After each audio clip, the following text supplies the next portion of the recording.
Hey guys, it's Alex here, and today we're going to take a look at Web UI. This is a project that is built on top of browser use, which was designed to make websites accessible for AI agents. This has gone through a big UI improvement that has made it much easier to use and have the agent control the browser. So let's give it a go. First, we're going to clone the repo, and once you have it cloned, we'll follow the installation guide, and we'll use UV to install the virtual environment.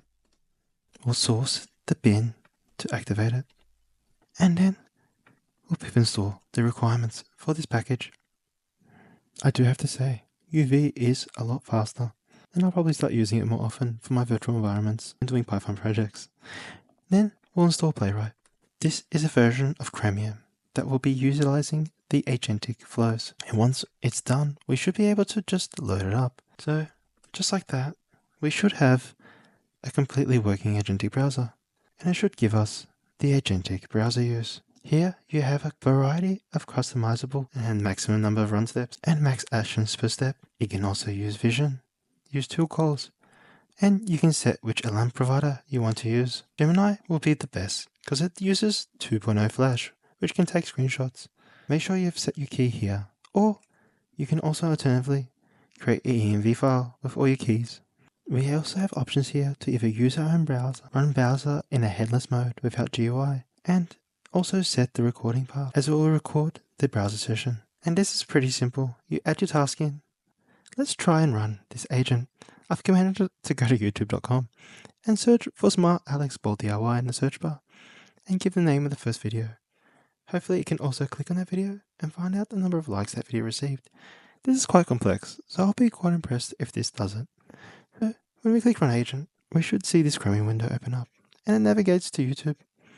And then it's also going to try and find in the search bar, hopefully, the right term. Yes, it has. This is quite impressive. And I can see such great implications of this. Oh, and does it actually figure out not to click on the ad and to click on the actual video? It does. And that is actually so very impressive. Let's see if it's able to work out how many likes the video has received, and then report back to us.